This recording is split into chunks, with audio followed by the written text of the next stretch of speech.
Hello. आज के इस वीडियो में हम लोग एपी पर कुछ और प्रॉब्लम्स देखेंगे। पिछले 3 वीडियो में हम लोग एपी के बेसिक कंसेप्ट हमने डिस्कस किया है। बेसिक्स बेसिक्स के बाद हम लोगों ने कुछ सिंपल प्रॉब्लम डिस्कस किया और सिंपल प्रॉब्लम के बाद कुछ अच्छे good problems based on concept हम लोगों ने डिस्कस किया। ठीक है, अभी हम लोग इस वीडियो में कुछ अच्छे कंसेप्चुअल प्रॉब्लम्स को देखेंगे। तो चलिए देखते हैं। फर्स्ट प्रॉब्लम है, the ninth term of an AP is -32 and the sum of 11th and 13th term is -94. Find the common difference। ठीक है, इस प्रॉब्लम में ये शायद ये पूछा हुआ प्रॉब्लम है एग्जाम में। देखिए, नाइन्थ टर्म दिया हुआ है कि ninth term is given, ninth term of an AP is -32। ठीक है, and the sum of 11th और 13th टर्म दिया हुआ है -94। तो हमें फाइंड करना है कॉमन डिफरेंस। देखिए, इसमें ये भी आ सकता है क्वेश्चन में कि फाइंड कॉमन डिफरेंस, ये भी आ सकता है फाइंड द फर्स्ट टर्म, ये भी आ सकता है फाइंड द लास्ट टर्म, ये भी क्वेश्चन इस तरह से भी बन सकता है find the number of terms. ठीक है, नहीं, नंबर ऑफ टर्म्स का क्वेश्चन नहीं आएगा। ये इसमें ये क्वेश्चन आ सकता है फाइंड फर्स्ट टर्म, फाइंड ए। ठीक है, ये आ सकता है कि फाइंड nth टर्म, कोई भी टर्म दे दे कि ये इतना इतना है तो 10वां टर्म फाइंड करो, या जैसा क्वेश्चन पूछा हुआ है कि फाइंड डी, या एक और क्वेश्चन इस कॉन्सेप्ट पर बेस्ड बनाया जा सकता है कि फाइंड एपी। एपी क्या होगा? तो चलिए देखते हैं सॉल्यूशन क्या है। कि फर्स्ट टर्म पहले हम मान लेते हैं कि एपी का फर्स्ट टर्म ए है, कॉमन डिफरेंस डी है। तो नाइन्थ टर्म क्या होगा? T9 इक्वल्स टू क्या होगा? A plus N minus one into D. तो A plus 9 minus one into D यानी कि ए प्लस 8D। हमारा 9वां टर्म होगा ए प्लस 8D। ठीक, उसी प्रकार सेम T11 क्या होगा? 11th टर्म ए प्लस 10D।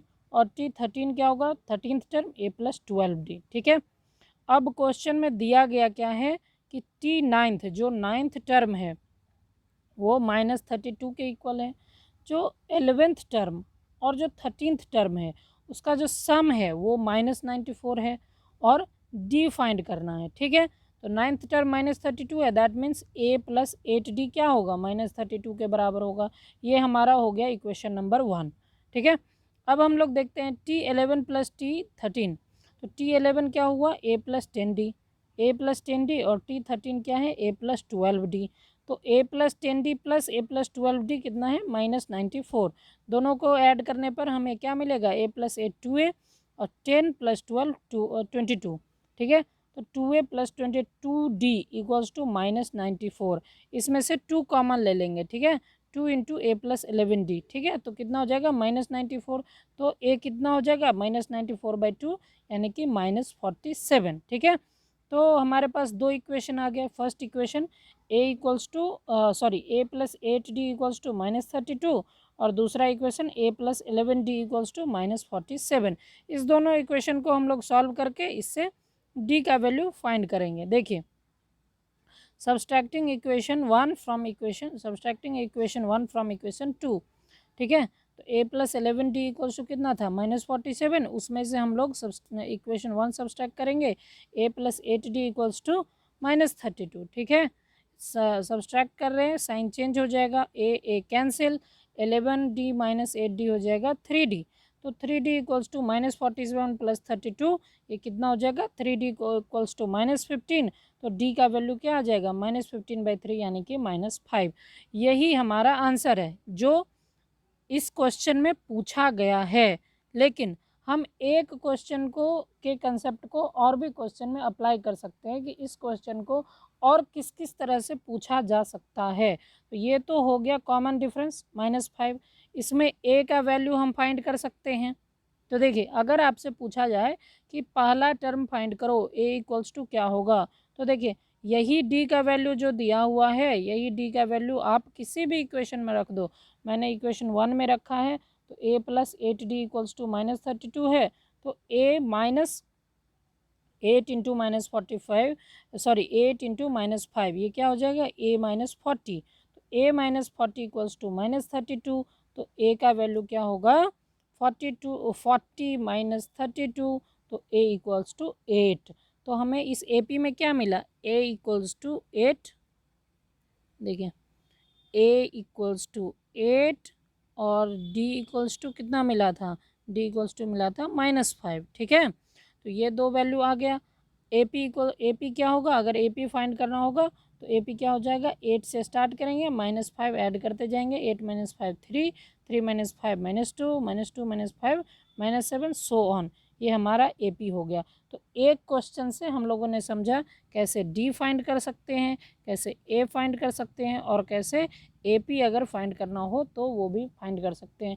अगर इसी में आपको पूछा जाए कि तुम T25 फाइंड करो, 25th term of the A P, find 25th term of the A P, तो आपको ए का वैल्यू पता ही है, ए प्लस 25th टर्म के लिए 24 डी करना होगा, 24 इंटू -5, ये क्या हो जाएगा, -120 प्लस 8 यानी कि -112, ठीक है। ये हमारा 25th टर्म।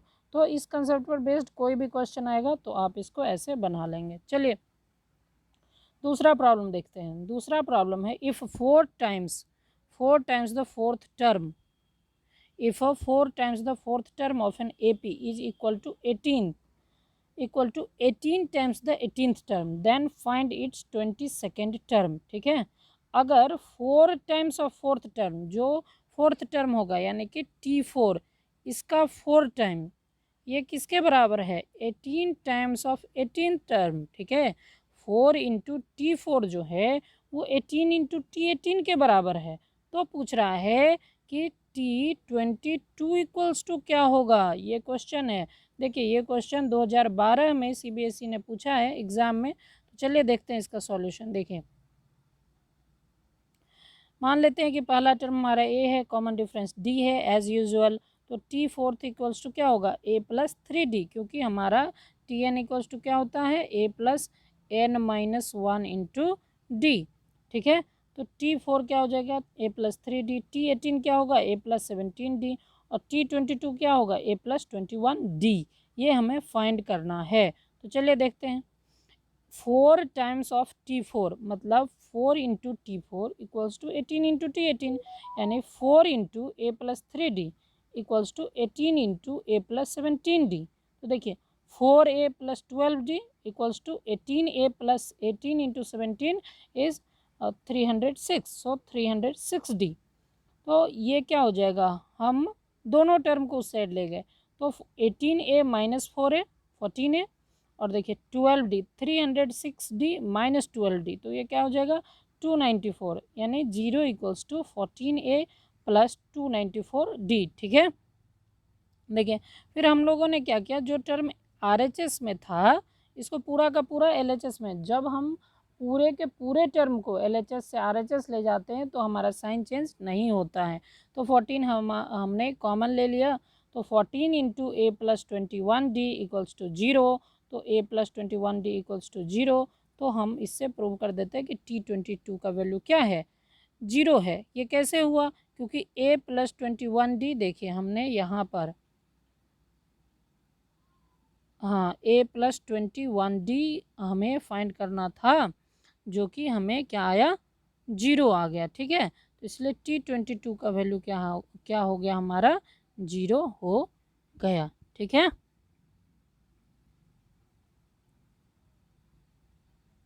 चलिए क्वेश्चन नंबर 3 हम लोग देखते हैं।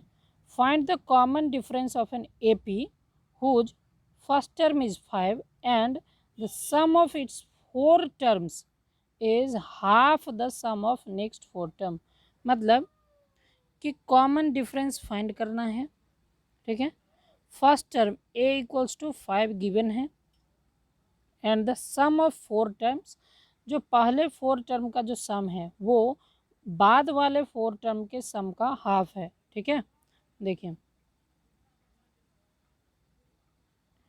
ए हमारा फर्स्ट टर्म ए है, कॉमन डिफरेंस डी हो गया, तो ए इक्वल्स टू 5 है, और फर्स्ट 4 टर्म का सम क्या होगा, फर्स्ट 4 टर्म क्या होंगे पहले देखिए, तो पहला तो ए हो गया, फिर ए प्लस डी, ए प्लस 2d और ए प्लस 3d। देखिए 1 2 3 4 टर्म्स हो गए।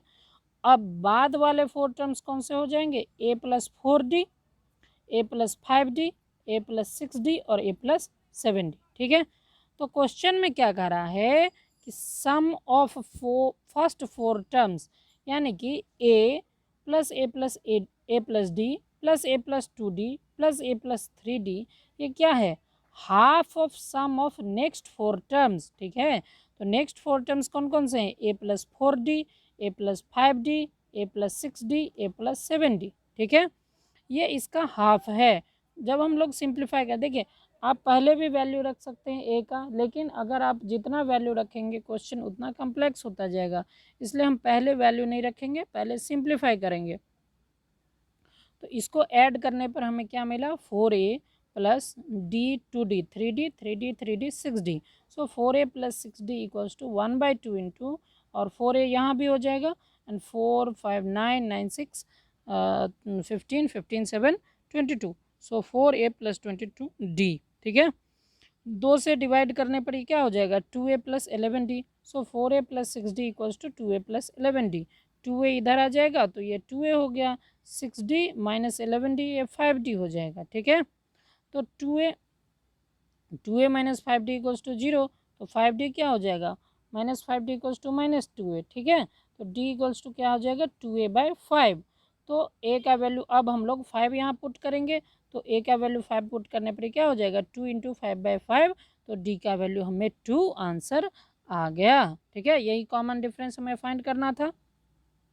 चलिए नेक्स्ट क्वेश्चन देखते हैं। नेक्स्ट क्वेश्चन में क्या है, ये 36 नंबर क्वेश्चन है RS अग्रवाल का। आपके कन्वीनियंस के लिए मैंने क्वेश्चन नंबर भी डाल दिया है। देखिए, find for what value of n the nth term of the arithmetic progression, कौन सा, 63 65 67 and so on, and 3 10 17 and dot means so on are equal. देखिए ये 2 बार पूछा गया है, CBSE 2008 और 17 दोनों बार इस क्वेश्चन को पूछी है। तो देखिए इसमें चूंकि 2 AP गिवन है, ठीक है, तो कंफ्यूज नहीं होना है।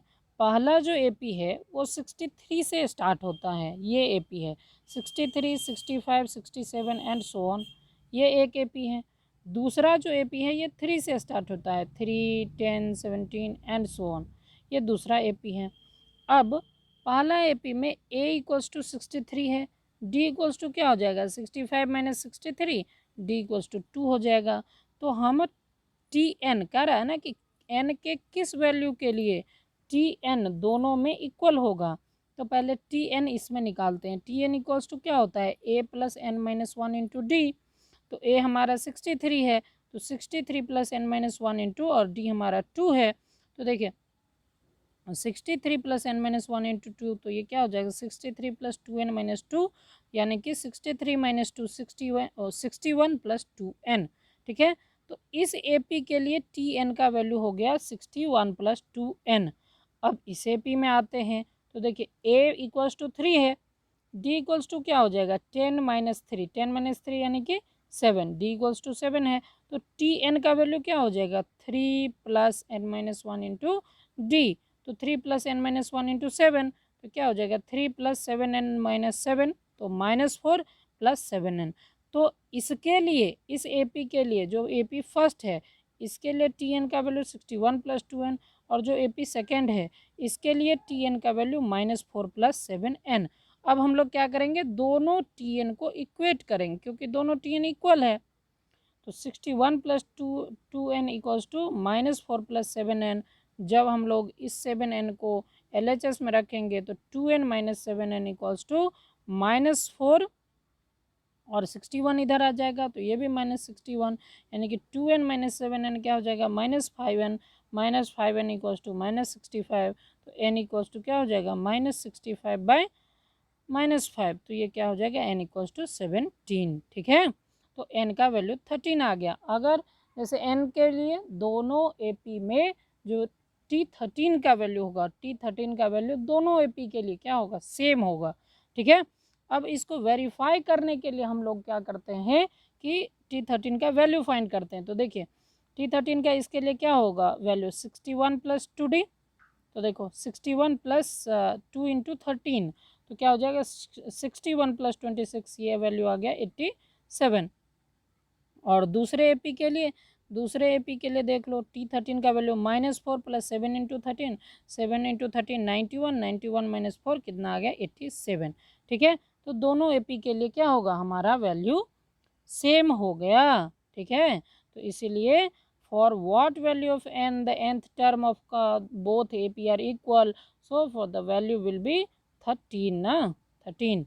ओके, देखिए एक और क्वेश्चन हम लोग डिस्कस करते हैं। देखिए क्वेश्चन क्या है कि if the pth term of an AP is q। ठीक है, pth टर्म मतलब टीपी, जैसे T1 होता है, T2 होता है, T3 होता है, T4 होता है, वैसे ही हमारा है TP। ठीक है, कोई भी value for any value of p, here is TP, so they have given that pth term of an AP is q, means TP is q. Okay, again its qth term is p, that means TQ equals to p. Okay, TQ हमारा क्या है, p है, then so that its p plus qth term, okay, p plus qth term जो होगा वो 0 होगा, ये show करना है। तो देखिए पहले के लिए हम ए पी ए का फर्स्ट टर्म ए लेते हैं, कॉमन डिफरेंस डी है, तो टी पी हमारा क्या होगा, टी पी हो जाएगा A plus P minus one into D. T N equals to क्या होता है, A plus N minus one into D, तो T P equals to A plus P minus one into D. T Q equals to क्या हो जाएगा, A plus Q minus one into D. ठीक है, T P plus Q क्या होगा, A plus P plus Q minus A one. देखिए अगर किसी को समझने में दिक्कत हो तो टी एन इक्वल्स टू क्या होता है, A plus N minus one into D होता है। तो देखिए यही एन के प्लेस पर हमें पी प्लस क्यू रखना है, तो ये क्या हो जाएगा, A plus P plus Q minus one into D. ठीक है, तो ये हो गया। अब हमें चूँकि दिया हुआ है कि T P equals to Q है, इसका मतलब क्या हो गया कि A plus P minus one into D equals to Q. देखें ये स्टेटमेंट का मतलब है सीधा सीधा। दूसरा दिया हुआ है कि T Q equals to P, तो देखिए A plus Q minus one into D equals to P हो जाएगा। अब देखो कि इस दोनों इक्वेशन से क्या दिख रहा है, हम डी तो फाइंड कर सकते हैं। ए तो देखो ए तो दोनों में है, क्यू यहाँ है, पी यहाँ है, लेकिन डी तो फाइंड कर सकते हैं। तो देखो अगर हम यहाँ से डी फाइंडिंग, यहाँ फाइंडिंग डी होगा, फाइंडिंग डी फ्रॉम इक्वेशन, तो इस इक्वेशन में से कोई वन माइनस टू कर लो, टू माइनस वन कुछ भी कर लो। तो देखो A plus P minus one into D minus, इस इक्वेशन को घटाएंगे तो क्या हो जाएगा, minus A minus Q minus one into D equals to Q minus P. ठीक है, तो ए और ए कैंसिल हो जाएगा, तो p minus one into D minus Q minus one into D, तो d कॉमन ले लेंगे तो p minus one minus q plus one equals to Q minus P. ठीक है, वन और वन यहाँ कैंसिल हो गया, तो d इक्वल्स टू क्या हो जाएगा, देखो d equals to Q minus p divided by p minus q. Q minus p यहाँ है, यहाँ माइनस वन कॉमन ले लेंगे तो ये भी क्यू माइनस पी हो जाएगा, क्यू माइनस पी कैंसिल हो जाएगा, तो d का वैल्यू हमें क्या आ गया, माइनस वन।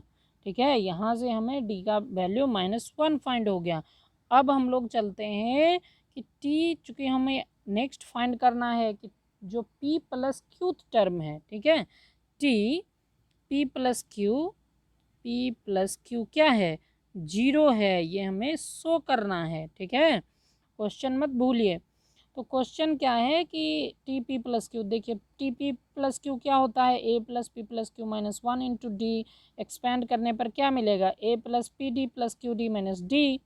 ठीक है, तो इस तीनों टर्म को एक साथ ले लेते हैं, A plus P D minus D, इस तीनों टर्म को एक साथ लेकर के और क्यू डी को यहाँ लिख दिए। ठीक है, तो ये क्या हो जाएगा, A plus D into P minus one plus Q D. ठीक है, तो A plus P minus one into D equals to, देखिए यहाँ इस डी को, इस तीनों टर्म को एक साथ ले लिया तो क्या लिख सकते हैं, A plus D into P minus one plus Q D. अब देखो कि ये जो हमारा टर्म था, ये जो टर्म था A plus P minus one into D, ये तो हमारा टीपी था ना, ये तो हमारा टीपी था, और ये टीपी किसके इक्वल था, क्यू के इक्वल था। तो इसका मतलब ये पूरा का पूरा क्या हो गया, क्यू हो गया, और बचा क्या, क्यू डी। देखो ये पूरा का पूरा क्यू हो जाएगा और बचा क्या, क्यू डी। और हम जानते हैं कि डी इक्वल्स टू -1 है, तो q plus q into -1 equals to, तो ये क्या हो जाएगा, क्यू माइनस क्यू, तो क्यू माइनस क्यू हो गया 0, तो इसलिए t P plus q equals to 0 prove हो गया। ठीक है, तो इसमें हम लोग 5 क्वेश्चन देखे हैं। अब एक और वीडियो बनेगा एपी पर। अगर कोई भी प्रॉब्लम हो किसी में तो आप कमेंट कीजिएगा। ठीक है, ओके, थैंक यू।